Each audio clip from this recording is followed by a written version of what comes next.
no, that's not right. It's not morning and I'm not in Vietnam. Very much at home, but it doesn't mean that I haven't gone on holiday recently. Net olie built, as the Namibians say. 3 guesses as to where I've been recently. Now, I love taking photos, more so of animals than people. They're less picky, I think. But you'll be surprised to hear that I don't actually post them online, especially when I'm on holiday. And you'll say, but why? Well, number one, I'm in cybersecurity, so it kind of comes with the territory. But the more obvious reason is because I want to keep myself safe online and then obviously my home. I've learned over the many years of traveling that it isn't safe to post your photos while you're traveling. I know it's not easy. You want the likes, the loves, the shares, the comments, and the all-round jealousy of that bikini bod. But after a short message from my company, I'll get right into why you should never post live.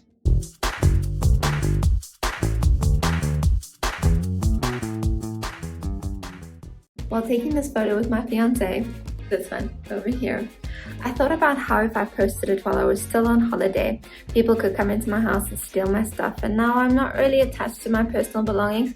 It would still really suck to come home to an empty house. So I waited to post when I got home. There's some really creepy people out there that kind of troll social media to see if you're not at home. Yes, people actually do this for a living, so that they can break in, steal stuff, and potentially even scam your family and your friends. Now, you also need to be aware that a lot of insurance brokers are increasingly rejecting claims made by customers whose houses are burgled while on holiday if they shared, updated their status, tweeted, commented on, made a story, did a duet, etc., etc. You get the point on any social media, including WhatsApp. Now, most insurance policies require holders to take reasonable care in keeping their property safe and secure, and they can consider a social media post revealing that the property is empty as being a breach of this requirement. There's a setting that enables location on your post. They reveal when you're away from home, even if your posts have got nothing to do with traveling. Then there's that all-important check-in declaration. Surprise, surprise, phones and cameras store the location a photo was taken within the code of each image. Generally, this is done with GPS coordinates and the metadata. And lastly, from my own personal experience, please try avoid the lion, leopard, rhino, elephant photos with geolocation tracking on them. You're telling the posters where they are and where they were last seen. All in all, hold those vacation statuses until you get home, and for the same reason, please don't post travel countdowns in the lead up to your trip. You're just giving thieves time to plan. If you have 500 million friends or followers, lots of people can see your content. If your friends like, share, or comment, then their friends will see it. This is called chain of publication, but that's for another day.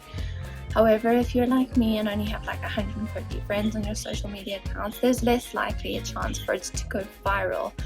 But there is something called shoulder surfing. Some creep looks over your friend's shoulder at the coffee shop, or they overhear a conversation about you not being at home.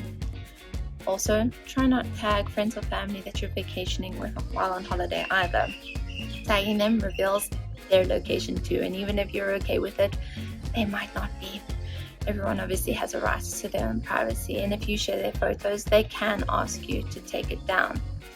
Also, if people are commenting on traveling and all of that, you are allowed to ask them to take it down. If they don't do so, send them lots of messages, be like, please take it down. To stop friends and family from tagging you, there's this magical thing on Facebook. It's called Tag Timeline or Timeline Review. Now, not all social medias have it. However, go have a look in the settings to see if it is there and choose to use it. It just makes sure that you can see what people are posting and you can actually accept it before it goes viral. Burglary isn't the only type of theft that you can encourage by broadcasting to the world that you're traveling. No, Nigel/Nigella won't do anything to me, but if that dodgy dude gets that personal information, they can steal my identity. Avoid posting photos of tickets, boarding passes, car rentals, passports, credit cards, and anything else with your personal information on it. And if you insist on doing so, please take the time to blur out that image, including barcodes and anything with a QR reader on it. It reveals a lot of information that they can use to steal your identity, your money, and even scam anyone that you know. Free internet or always on, it's kind of something we expect while we're traveling, especially when it comes to posting those perfect snaps. I mean, who can afford the data charges, right? But don't be left in the dark or the money lurch, because criminals set up Wi-Fi hotspots called pineapples. Don't ask me why they call them that. I think somebody was hungry while they were hacking. And they use these specifically to trick people to connect to their Wi-Fi and not the legitimate one, so they can infect your devices with malware or spy on you or a whole bunch of other creepy things. Now, obviously, disconnecting is not going to happen for most of us, so I would always recommend that you buy a local SIM card when you arrive in country, or use an app like FlexiRoam. Works really well. And then you can hotspot between your phone and your laptop. Great. But since you probably don't want to do that, you can also use something called a VPN, or a virtual private network. Now, this is kind of like the middleman for the internet, as it encrypts your traffic before it reaches the ISP, or the internet service provider, which means that only you and the VPN can see it. When on holiday, I want to enjoy it, and I don't want to have my nose in my phone and miss out on experiences purely because I want the online attention. Does it really matter if I post now or later?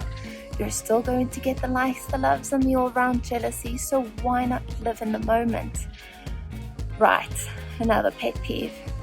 Don't be that guy, the annoying one that needs to get into every single one of my pictures. That one. Also the guy that has to post and document every single moment of the holiday. You want to take 500 million pictures of a rock when there's a perfectly good rock just down the road. I would rather share my moments and create memories, not have you focus on that perfect rock picture. I think people are posting on social media as a reflex and not to document the story. I find there is little thought behind it, and often the tale is lost between the writer and the reader. So, make it count. I'm not saying don't post. Rather share your trip with thought once you're back. Plus, who doesn't like to relive their holiday once you're home and back to the grind? I know I did. I'm Robin Bartlett, and for more information on how to keep yourself cyber savvy, and of course those all-important travel tips, go have a look on our Cyberlinks website or any one of the Cyber Angel social media pages. Have a good day. Bye.